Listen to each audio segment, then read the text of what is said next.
Welcome to the Innovation Squadcast, making a positive difference in learning through innovation.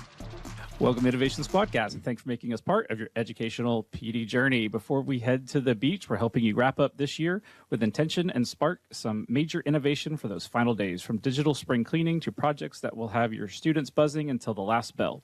Let's make those final weeks the best ones yet. I'm Jimmy Kate. I'm Pam Hubler. Phil Sheridan. We are Innovative Learning Coordinators, Berkeley County School District, and just some end of the year, tips, tricks, and then some project ideas to get them towards the finish line. So, starting with, Google Drive and kind of Schoology, what would be some recommendations that we would talk about when it comes to doing some cleanup with that? And just computer general cleanup as well. So digital declutter, I like that word. So. Mm-hmm. Cleaning up, I think your desktop is probably the biggest thing. I don't save a whole lot to my desktop, but I know when you're downloading PDFs and you just need to just download it real quick so that way you can get it into Schoology or your Google Drive.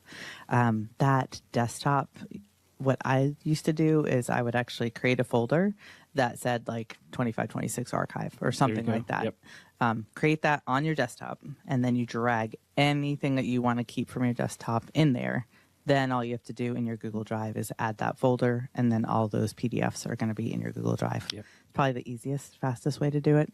If you want to clean them up, obviously, you can go through and delete them and all that kind of stuff. But at the end of the year, a lot of people don't want to do that. Sure. So. Yes.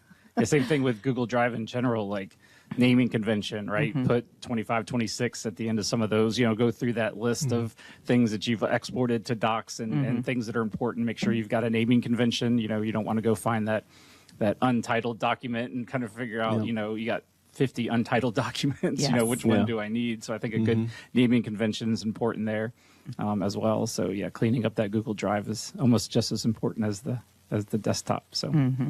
And we have a whole episode, yes. Google Drive cleanup. It is linked on the show notes, that one. And it was probably a good 30-minute episode. So if you really need to clean everything up, or if you have to leave or you're retiring or anything like that, that would be a good episode to go back to, because it talks about Google Takeout. It talks about really anything you might need to do, changing sharing rights, all that stuff. What is Google Takeout for people who may not know? That is so that way you can actually take the files with you, and you can't take all files, but the ones that you have created while you're in the district, the things that you can actually save a copy for your own personal drive if there are things that you created and you want to keep. So that's probably the biggest thing to do. But changing ownership is really important. Yes. Because if you are a team lead or something like that, and you're not going to be team lead anymore, you got to make sure that your other teammates have access to those shared documents. drives, right? Yes. Which are important, but also let's make sure we get those in the right naming conventions. Yes. Yeah. Another thing I do, or I need to do more of, is the unsubscribe in your emails. You go away for a week or something on vacation, you come back, and all those subscriptions that you have for newsletters or whatever that sounded great at the time, getting subscribed to this to get informed of that, they pile up while you're away. So taking a look at some of your email settings for that, so that over the summer, if you're not necessarily on top of your email like you would be during the school year, not coming back to a filled up inbox. People don't realize in our email, you can set what folder like certain emails come into. So you can create, folders for, those types of emails, so that you can have them, but I don't maybe need them jamming up my inbox and look at them when I'm ready. So so just thinking about your email as you maybe stepping away from it, or a little less regularly looking at it. It can get out of control. It does. And I do that. I'm so bad about that, because I've got all the educational technology stuff that that newsletter, that would be great. Yeah. Until I need to practice what I'm preaching to and do the same. I get a lot of that stuff. Yeah. So looking at Schoology, what would be some end of the year reminders for Schoology as well? Yeah. So, we did do an episode 107 last year that was a pretty good summary of everything, so won't be redundant and go over every single thing, but in the show notes there's a link back to the tips and tricks episode 107 that we did. But just remembering that your courses will archive automatically. Don't delete them at the end of the year. That's not part of your housekeeping. You do not want to do that. Let them archive. There's a dedicated archive section in Schoology where you can go back and you can see everything that you've ever taught through the years. But if you do have stuff that you want to keep, you do want to make sure that you save them to your resources, because leaving them in archived and going back in there is probably not the most efficient. So we talked about that in 107, so I won't keep going too much into that one there, but that's a good reminder there.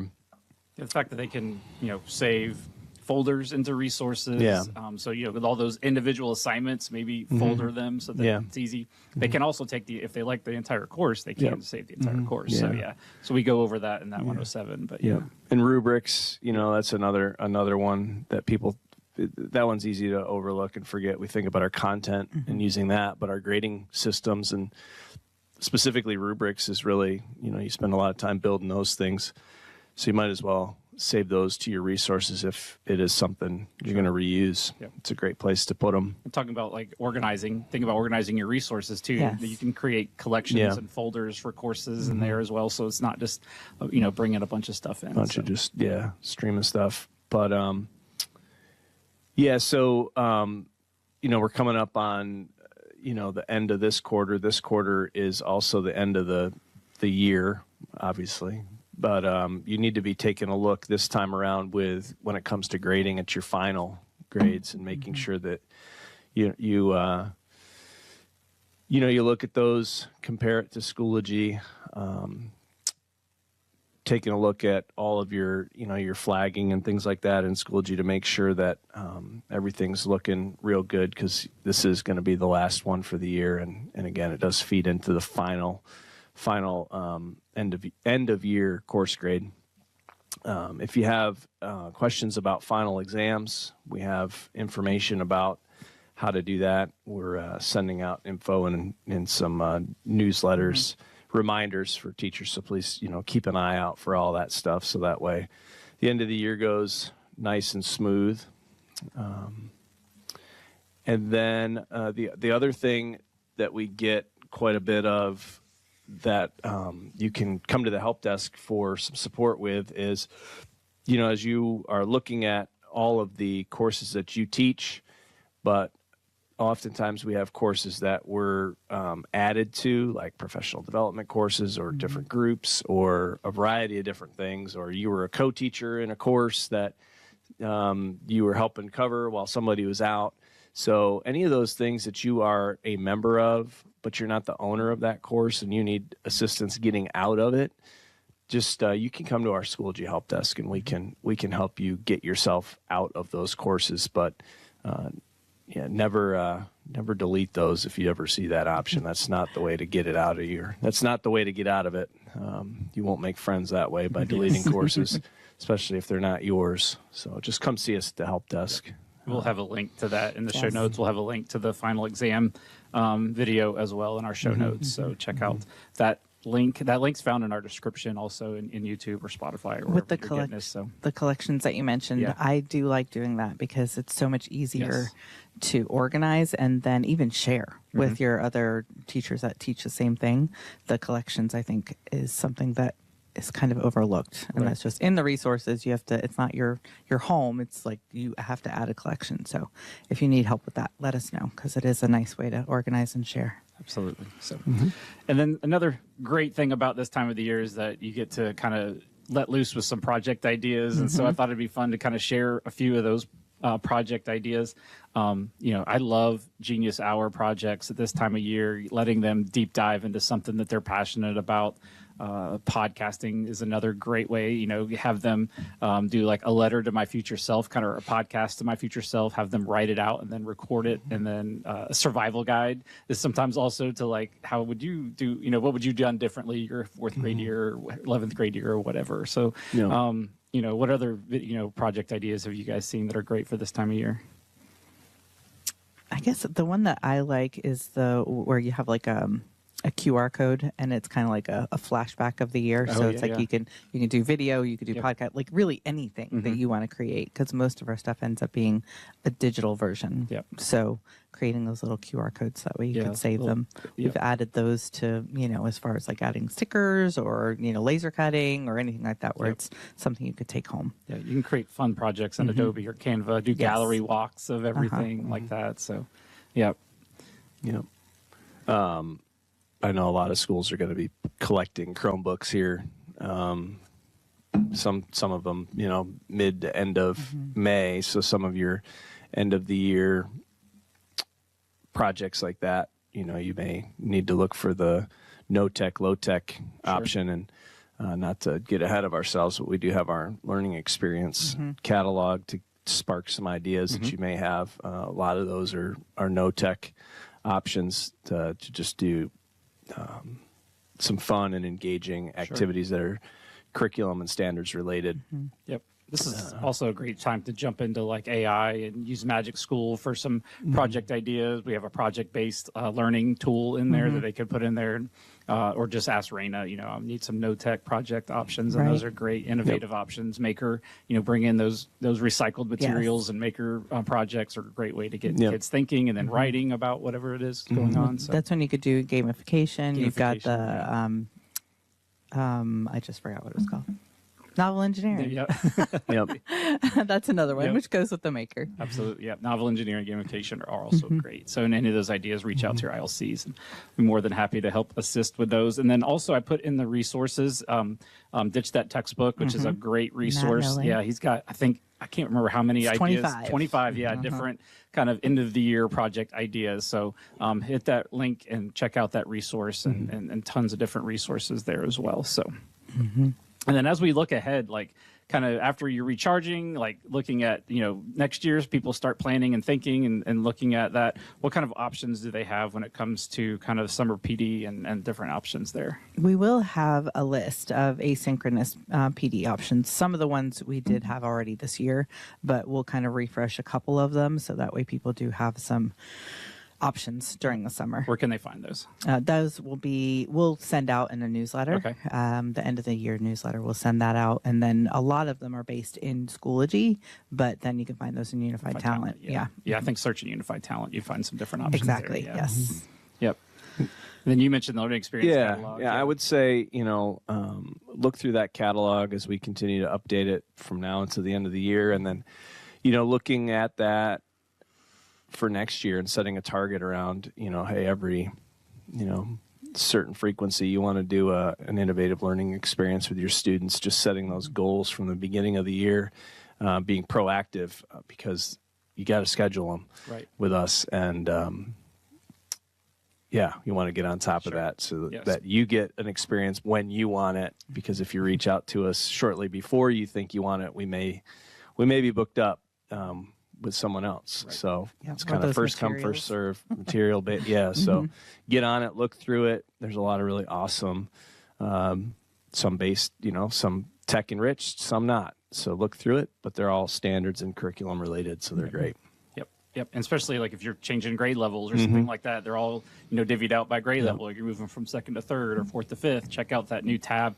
That may open up a few different options based off of the, the pacing and the curriculum that's in there right now, because we do align them to that as well. So, and I think this is just also like the summer's a great time to like dive into something that you've always wanted to learn. Maybe, a different tech tool. Maybe I really wanted to dive into Canva or Adobe or learn how to 3D print or whatever it is. This is the time to really explore that, really start using AI to help, gather some ideas and put together some things as well. So jumping into Magic School and looking through the so many tools that they've got and, figuring that out. So I think just low stakes learning during the summer times. You can have AI assist you in creating your own summer PD.